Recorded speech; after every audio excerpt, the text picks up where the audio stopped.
میں چاہتا ہوں ایک چھوٹا سا خاکہ اپنے ذہن میں رکھیں.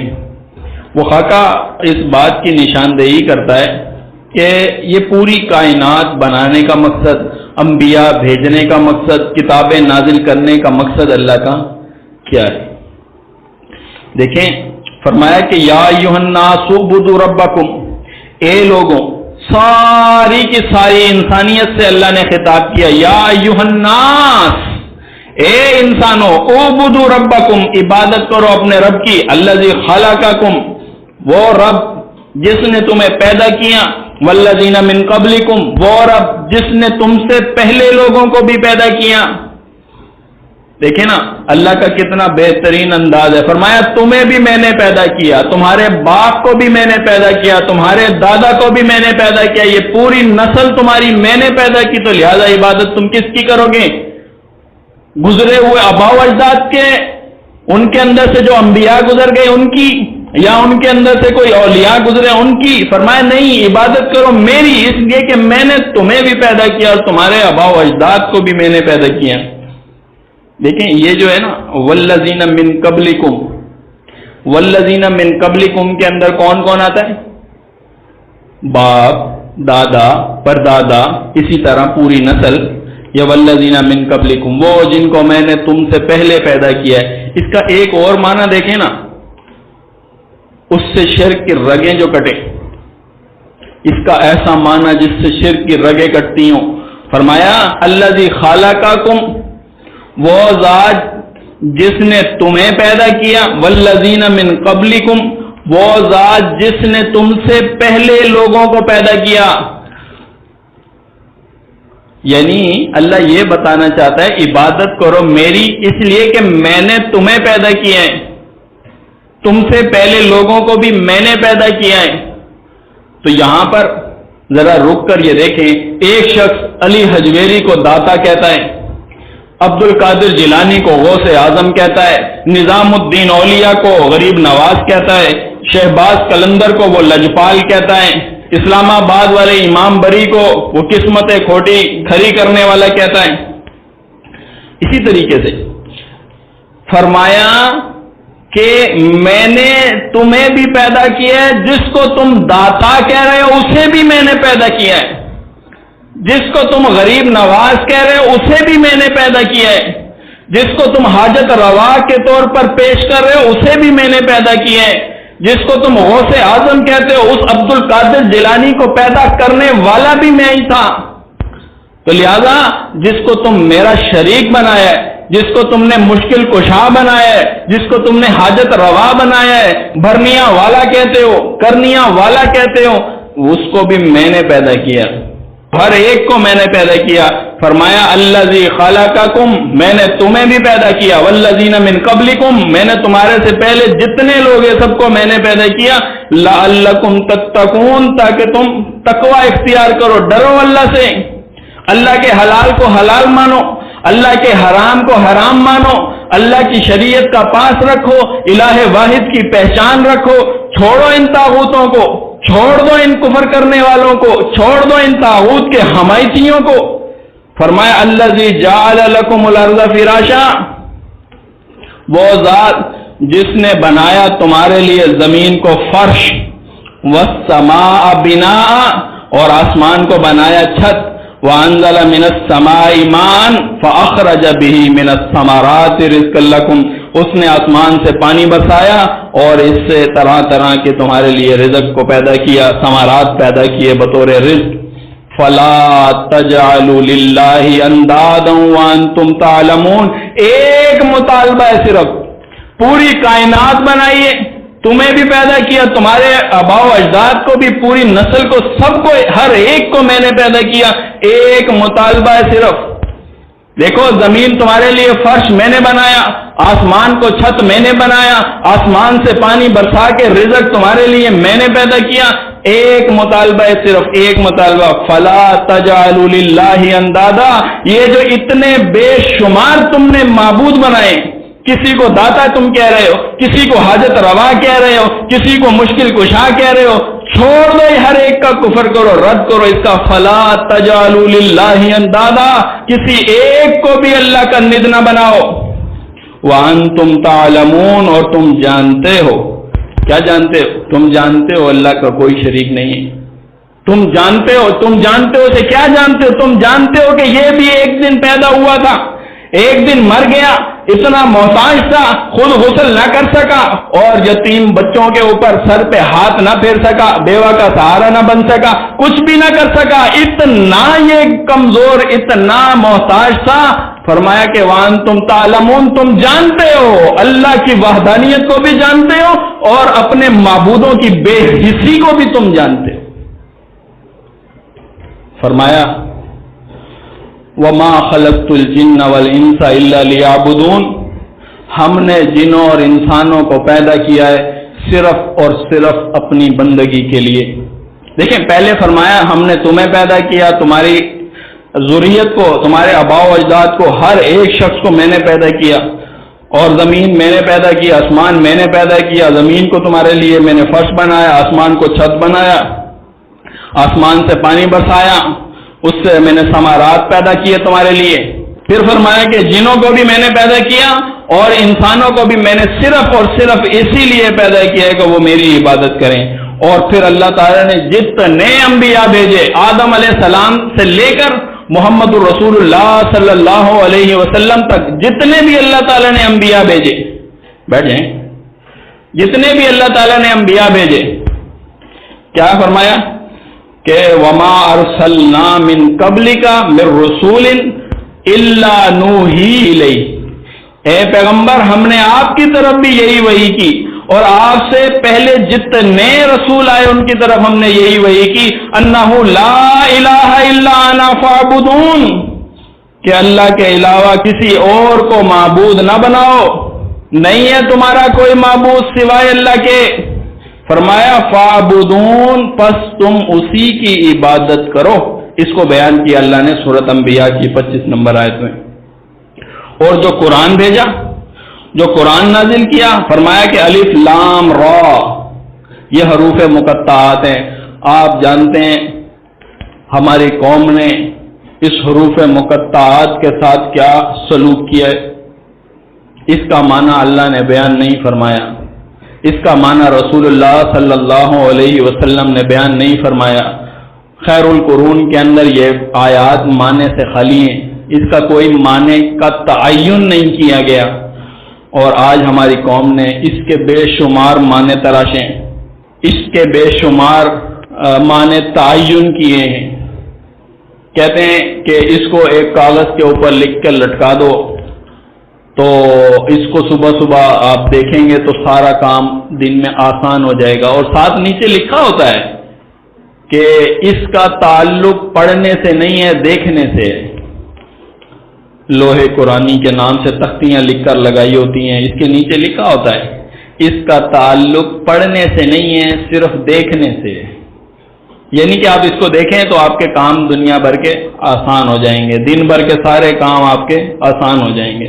اللہ نے فرمایا الف لام را کتاب احکمت آیاتہ ثم فصلت، کتاب احکمت آیاتہ، یہ کتابیں جو بڑی محکم کتاب ہے، اس کی آیات بڑی محکم ہیں.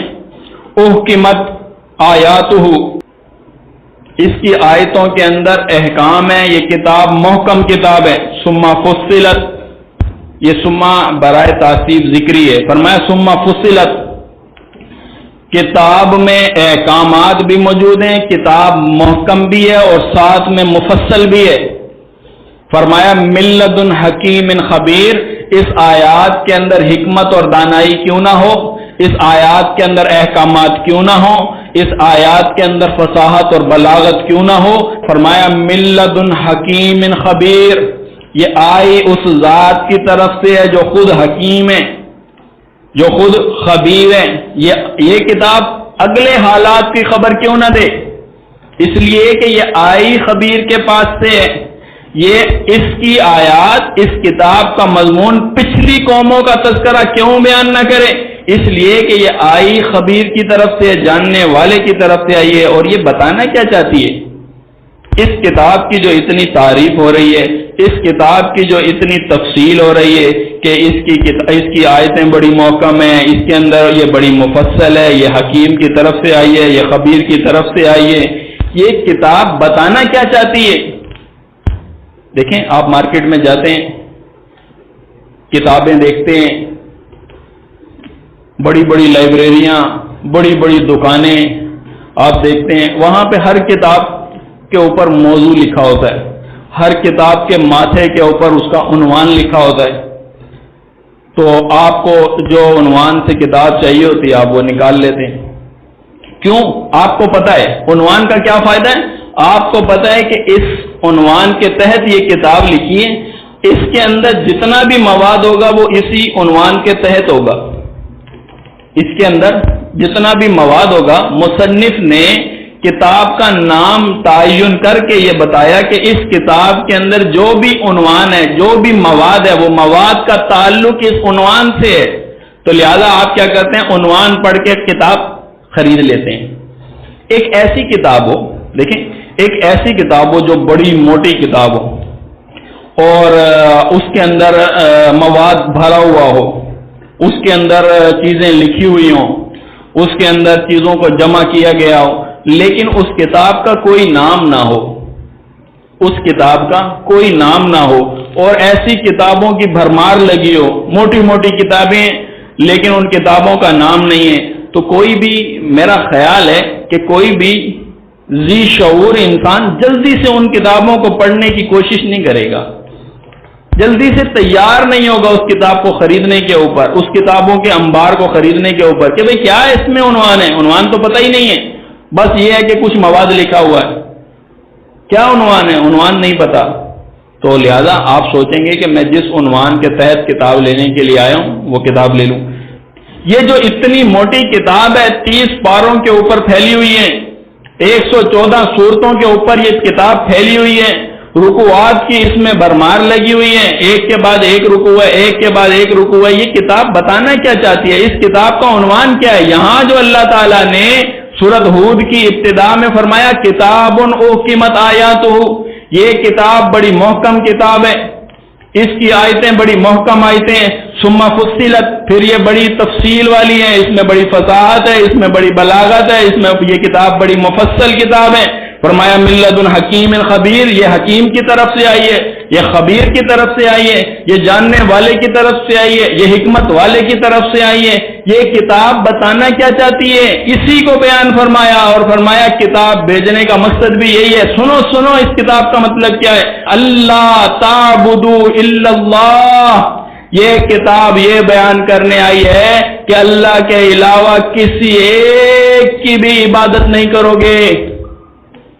اللہ تعبدوا الا اللہ، خبردار اللہ کے علاوہ کسی کی عبادت نہیں کرو گے، خبردار اللہ ہی کی تم عبادت کرو گے۔ اس کتاب کا عنوان یہ ہے۔ اس کتاب کے اندر جتنی آیتیں دیکھیں، اس کتاب کے اندر جتنے احکامات دیکھیں، اس کتاب کے اندر جتنی قوموں کے تذکرے دیکھیں، اس کتاب کے اندر عذاب یافتہ قوموں کے تذکرے دیکھیں، اس کتاب کے اندر انعام یافتہ قوموں کے تذکرے دیکھیں، اس کتاب کے اندر جن کے اوپر اللہ کا غضب ہوا ان کے تذکرے دیکھیں، اس کتاب کے اندر جن کے اوپر اللہ کا انعام ہوا اس کے تذکرے دیکھیں، اس کتاب کے اندر جنت دیکھیں، اس کتاب کے اندر جہنم دیکھیں، اس کتاب کے اندر دنیا اور آخرت قیامت کے حشر کے درمیان کا جو وقفہ ہے اس وقفے کو دیکھیں۔ یہ کتاب ایک ہی عنوان سے موضوع بیان کر رہی ہے۔ کیا عنوان ہے؟ یہ عنوان یہی ہے کہ اللہ تعبدوا الا اللہ، اللہ کے علاوہ کسی کی عبادت نہیں کرو گے، خبردار ہو جاؤ، چکنے ہو جاؤ، اللہ کے علاوہ کسی کی عبادت نہیں کرو گے۔ یہ کتاب یہی بیان کرنے کے لیے آئی ہے۔ اور فرمایا وَلَا تَدْعُوا مَعَ اللَّهِ إِلَٰهًا آخَرَ، سورۃ قصص میں بیان فرمایا اللہ کے ساتھ کسی ایک کو بھی الہ نہ بناؤ۔ یہ کہتے ہیں جناب ہم اللہ کو بھی پکارتے ہیں، ان کو بھی پکارتے ہیں۔ قرآن تو کہتا ہے اللہ کو چھوڑ کر کسی اور کو نہ پکارو، یعنی کہ ایک اللہ کو پکار رہے ہو تو اللہ کو پکارنا تم نے بند کر دیا، اب کسی اور کو پکار رہے ہو، یعنی کہ اللہ کو چھوڑ کر۔ یہاں اللہ نے فرمایا وَلَا تَدْعُوا مَعَ اللَّهِ إِلَٰهًا آخَرَ، اللہ کے ساتھ بھی کسی ایک کو نہ پکارو. یہ اللہ تعالیٰ نے بڑی وضاحت کے ساتھ بیان فرمایا لا الہ الا ہو، نہیں ہے کوئی معبود سوائے اس کے. کلُّ شَيْءٍ ہالِکٌ الا وجہ، ہر ایک چیز کو ہلاکت ہے، ہر ایک چیز ہلاک ہونے والی ہے، فنا ہونے والی ہے، تباہ ہونے والی ہے، برباد ہونے والی ہے، ختم ہونے والی ہے. الا وجہ، فرمایا لہ الحکم، حکم اللہ ہی کا ہے. وَإِلَيْهِ تُرْجَعُونَ، اور تمہیں لوٹ کر بھی اسی کے پاس آنا ہے. اس لیے فرمایا سورہ شعراء کے اندر بھی فرمایا فَلَا تَدْعُوا مَعَ اللَّهِ إِلَٰهًا آخَرَ فَتَكُونَ مِنَ الْمُعَذِّبِينَ. فرمایا اللہ کے ساتھ کسی ایک کو بھی مت پکارو، کوئی اللہ کے سوا دوسرا کوئی معبود تم بنا لو، اس کی اجازت اللہ نے نہیں دی. فرمایا کہ فلا تکون من المعذبین، اور مت شامل ہو ان لوگوں کے اندر جن کے اوپر اللہ عذاب نازل کرے گا.